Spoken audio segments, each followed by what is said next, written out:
Hey guys, here's a quick video for how to work through the DeltaMath assignment 1.D in increasing, decreasing, plus positive, negative characteristics of graphs. I'm just going to go through and do a couple of examples from each section. All right, so the function f is graphed below. Determine the intervals on which f is increasing, increases and decreases. Okay, and it looks like it's gonna say, yeah, it kind of helps you out how, as far as like where your segments go to. So I would say that my interval on the first segment, segment 1, is decreasing because it's going down, and then that's from a -5 to -1. So -5 to -1. All right. On the second segment, it's increasing because it's going up. And so that would be from -1 to 4. And then on the third and final segment, it's increasing as well. So from 4 until 7, it would be increasing.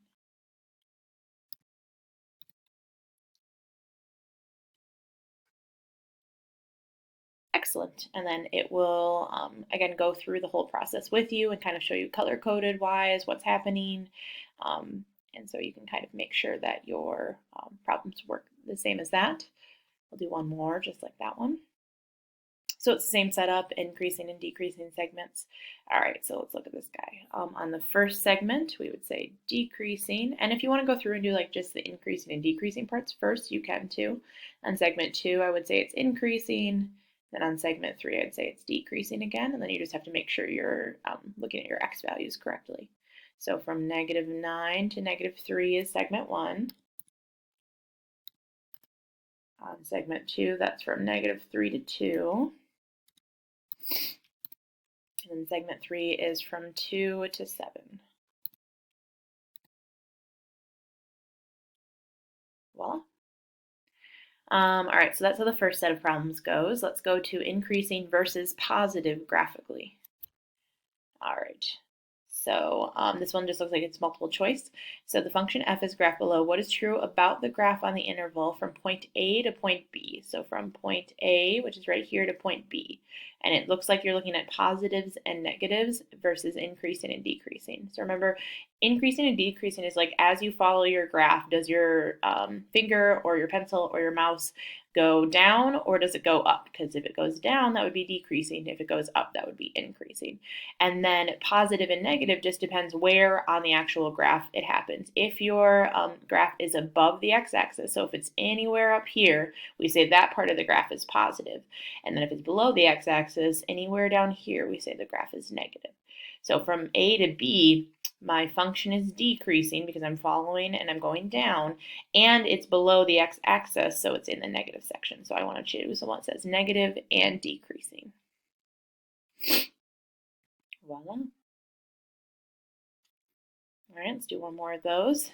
All right, what is true about the graph on the interval from point A to point B? Well, this one's kind of boring because look, I follow the graph from reading from left to right. I follow the graph. My mouse is going down and it's below the x-axis, so it's negative and decreasing again. Let's find one that's not negative and decreasing, shall we? All right. Oh, this one threw in a little negative infinity, so that's pretty good. So remember, arrows imply it goes to negative infinity, or excuse me, your x value goes from negative infinity to positive infinity. I'm not super happy with the fact that they put equals negative infinity. It should be an arrow, but it's fine. So let's follow our graph. So if I'm going from negative infinity to A, so that means from this arrow to A, my graph is going up, so it's increasing, but it's still below my x-axis, so it would be the negative section of the graph.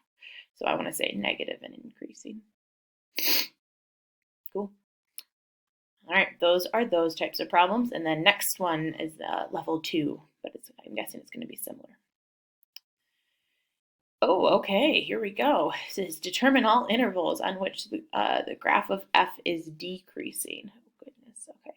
So we want to say from, let's see, I don't know exactly how they're going to let the format happen here.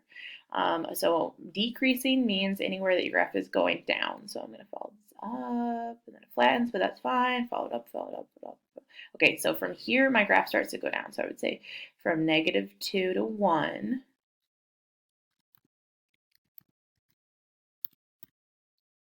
And then I would also say, technically it flattens out here, so then I would say from 1 to 3. But again, I don't actually know how the set notation is going to go here, so wish me luck. And then we would say it increases again until 7, and then from 7 to infinity, it's going to decrease. So 7 less than x less than infinity. All right, I guarantee this is not going to be right because it's going to be funky with my notation, but that's why we're doing this, right? Oh, the only time you can use comma in your answer is for coordinate points or interval notation. If you're trying to make multiple answers, click the plus button to add solutions. Oh, okay, so let's do that instead. Do pluses. Sure.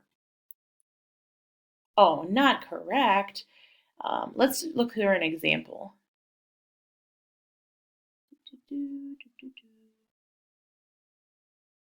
So determine on all intervals on where it's increasing.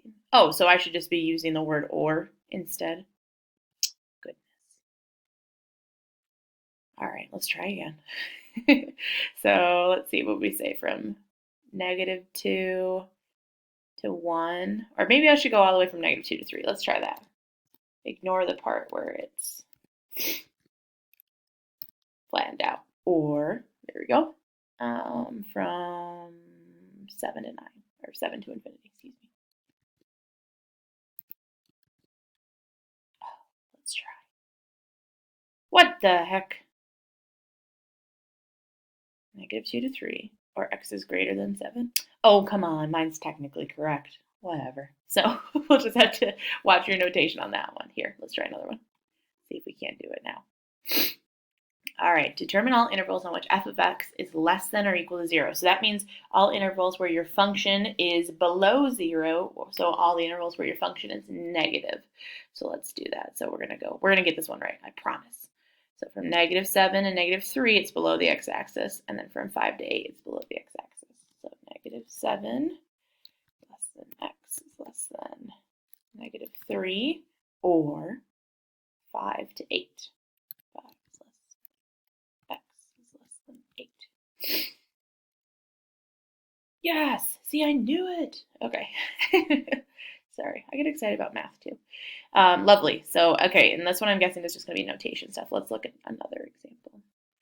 All right, now they want to know determine on all intervals on which f of x is positive.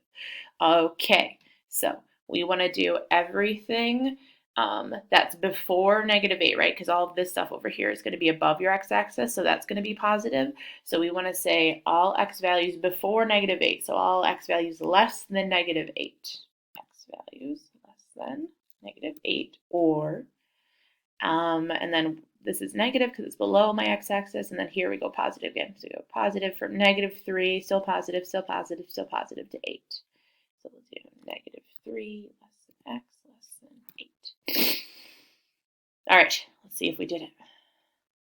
Woohoo! Okay, so again, it just looks like it's just notation that we have to figure out with this one. I'll do one more, but if you're feeling comfortable, feel free to go try it. All right, determine all intervals on which the graph of f is decreasing. So it doesn't matter where it is on the graph, as long as when you follow it with your finger, your mouse, or your pencil, you're going down.